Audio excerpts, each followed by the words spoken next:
we heard a lot of witnesses say that the sibling had a reaction, the parent had a reaction, someone in their family had a reaction. Then they went to their doc, and the doc said, well, that doesn't matter. We're still going to, we're not going to write you a personal exemption. So I don't know, is that good medicine or is that bad medicine?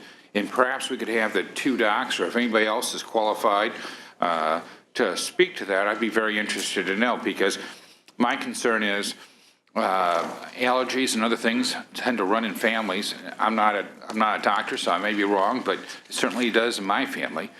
And if there's a strong reaction for one sibling or one member of the family, and we can't, I forgot which doctor answered this for me earlier, or said it earlier for someone else, that there's nothing that we can do to test them to know before we administer the vaccine. It seems to me that seems to be a pretty high risk factor, and if you wouldn't mind responding to that, I'd appreciate it. Yeah, I think it's important to evaluate each individual reaction on its own. And so if somebody has a if somebody comes to me and they say that a family member, a sibling, a parent had a reaction, I want to try to figure out, make sense of that, and what's the reason for that, and what's the cause of that, and what's the association. If I can't figure a medical reason for that, if I'm not sure it's related to the vaccine itself, it doesn't make sense to me to give a medical exemption for that. If I can figure out a reason for that, and I think that their child is now at risk, then I want to get to the bottom of that for that child, and I want to delay vaccination until I can. And if a medical exemption is due, then I would want to give it. I'd be foolish not to give them a medical exemption if I thought that the vaccine was going to cause them harm. I'm coming from a place where I'm assuming that both the parent and the physician want what's best for the child. So I would not want a child vaccinated if I thought that they were going to have a bad reaction. And how would you screen for that? It would depend on the individual. So that's where I think Dr. Pan was talking about how it's medical judgment, and it depends on the specific circumstances. And what's the process for that? It would be gaining a history, talking to the parent, asking them about that, trying to think about how that makes sense related to that vaccine.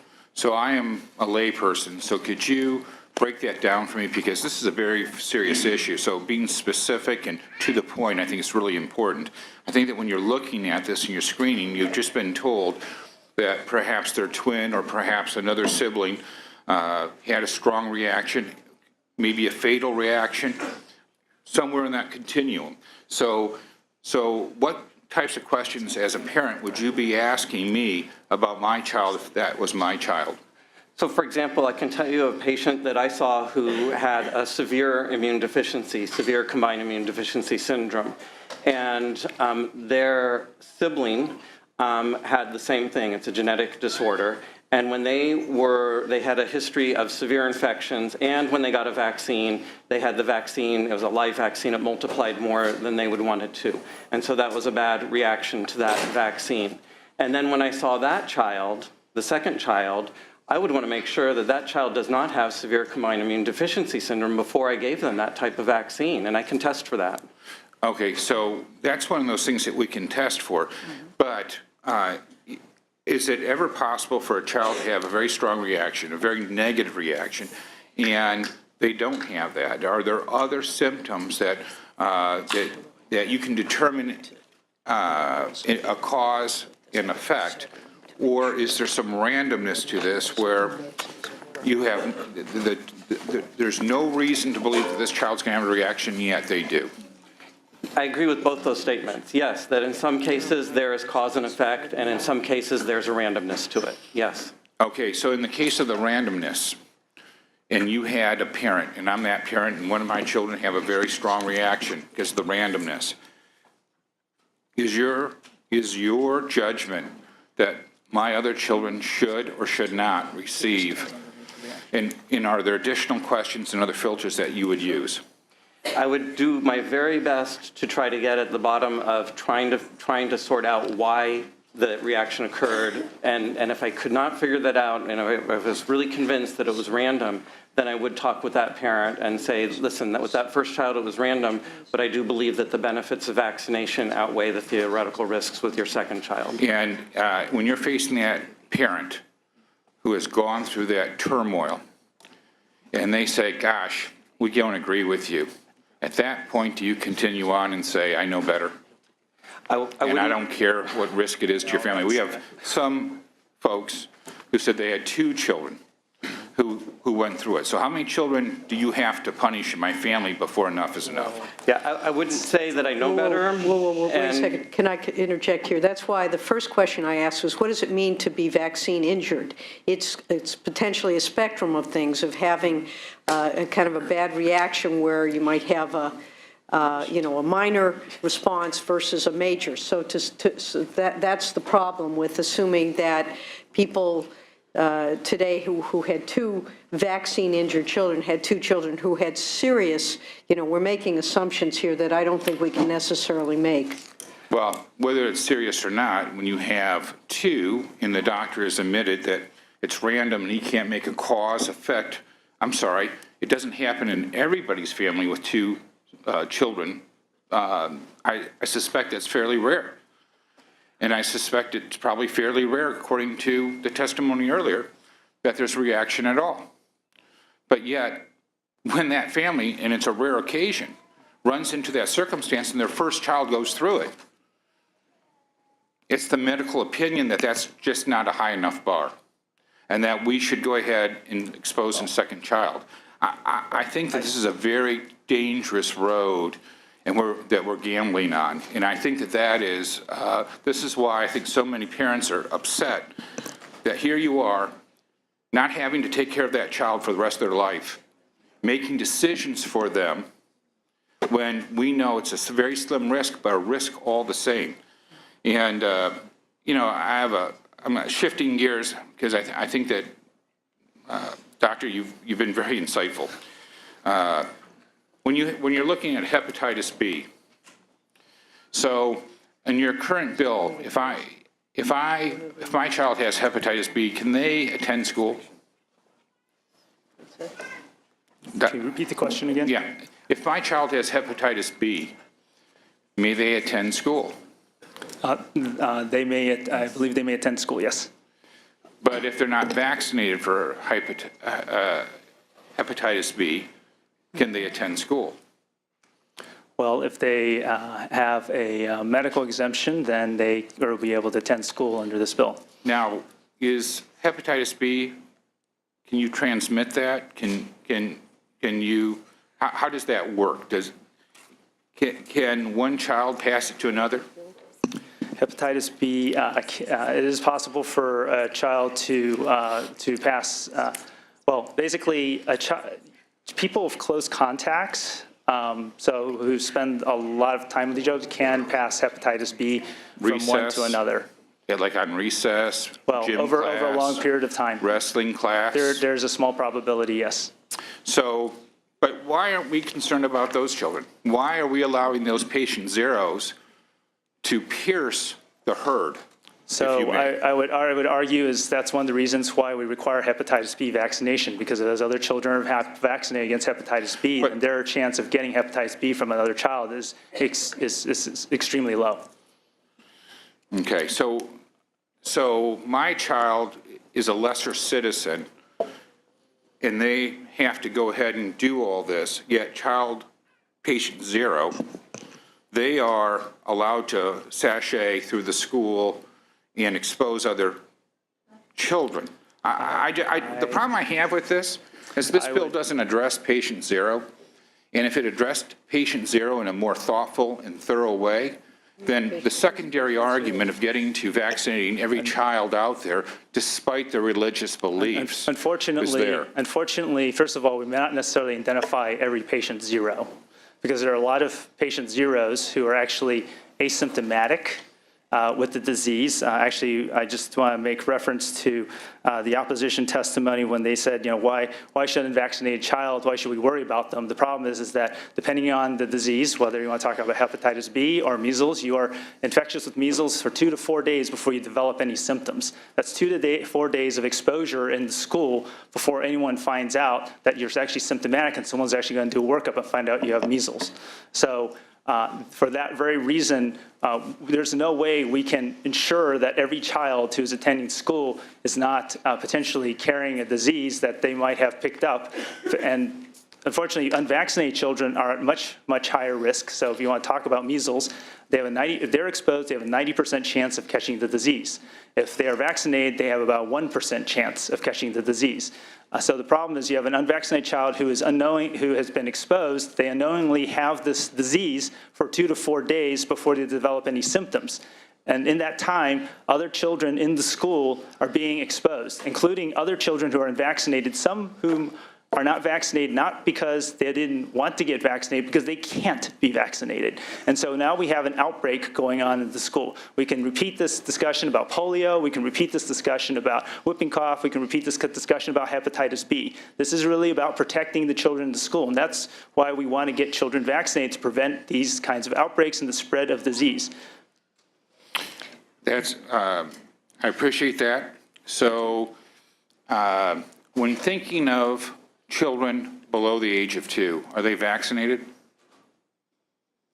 Well, the recommendation is that, well, there's a schedule, many of which the vaccines are recommended before the age of 2, some of which are actually age of 4, so depending on the vaccine. But yes, they will be, if the parents follow the recommendation, then yes, they will at least receive some vaccines. So on those vaccinations that are age 4, are we going to allow those children to go with their siblings to the schools? Are we going to allow them that same exposure? Are we going to allow them to go in there and potentially, because if they have it, they'd spread it just like any other child. So, well, if they receive their vaccines, then they are not. The main thing to try to remember is what we're trying to do is we're trying to create a safe environment in school. What you can't predict is that when patient 0 may show up in your school, right? What you can do is ensure that people who are at the school are vaccinated and therefore less likely, much, much less likely of actually catching the disease and then potentially transmitting it to others. That is what community immunity or herd immunity is about. Because you can't always predict someone who's walking to visit the school, whether it's a small child, a parent, or whatever else, who may be carrying a disease, at which point they may still be asymptomatic, and you won't know. But if you have a high enough immunity in the school, you know that that disease is unlikely to actually take hold. And that therefore people in the school are protected. And that's what's so important about maintaining a high enough immunization rate. It contains the outbreak. It keeps the disease from being able to spread beyond that initial patient to maybe at best, if there's a failure in the vaccine, maybe 1 or 2 other people, and then it stops. That's why this is so important. If you don't have that, it'll keep spreading and spreading and spreading. That's what we saw with the Disneyland outbreak, the measles outbreak that started in Disneyland. That's what we saw with the pertussis outbreak. That's why we're doing this bill. So in the case of the Disney outbreak, was patient 0 a U.S. citizen? Actually, we do not know exactly who patient 0 is. It has not been identified. However, what we do know about the outbreak that began in Disneyland is that the immunization rates in the communities through which this disease spread is estimated somewhere between 50 and probably 84%. And I would also point out that this is not the first time measles has shown up in Disneyland. Disneyland is an international destination. People come from all over the world. There is still measles out in the world. However, in past exposures in Disneyland, what happened is that the disease showed up, and there were enough people who were vaccinated, and it basically maybe affected 1 or 2 other people, and it stopped. And you didn't have to hear about it in the news because it wasn't spreading throughout our state.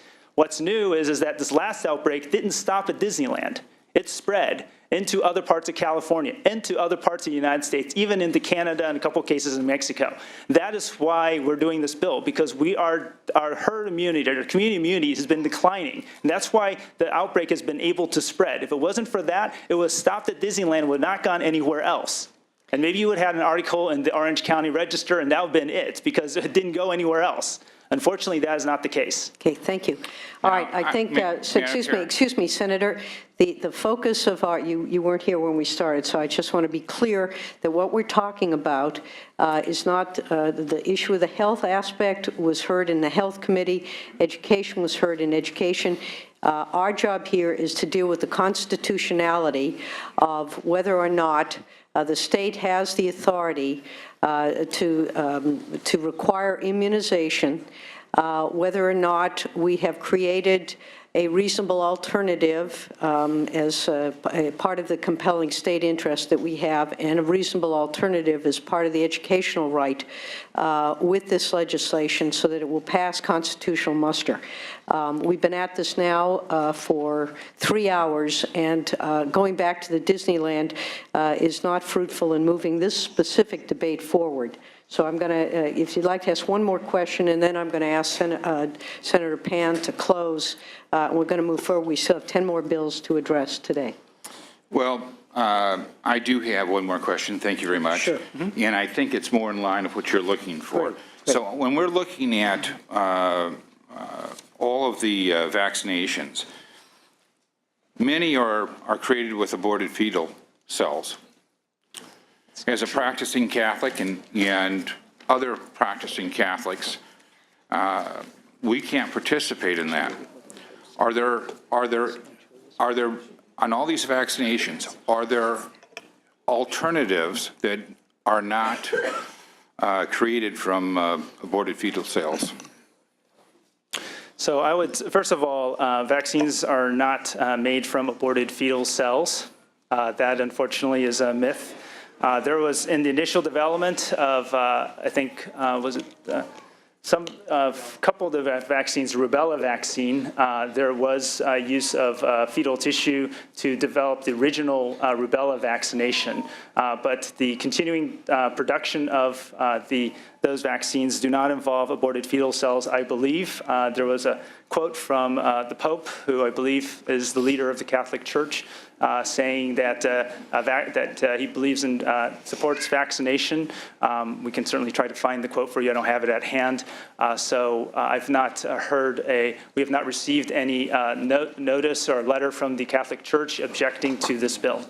In fact, I have the quote here. It was a document from the NCBC based on the findings from the Pontifical Academy for Life, which says that one reason why one is free to use the vaccine regardless of its historical association with abortion is that the risk, this is from the church itself, that the risk to public health if one chooses not to vaccinate outweighs the legitimate concern about the origins of the vaccine. This is especially important for parents who have a moral obligation to protect the life and health of their children and those around them. Now, who's that from again? This is the NCBC, which is the National Catholic Bishops' Council. Yeah, that's just an advisory group. That's not the same as the Pope. And you are correct. Senator Anderson, with due respect, Okay, is the leader of the church. Senator Anderson, we could provide you with the Pope's statement. I found this within 30 seconds.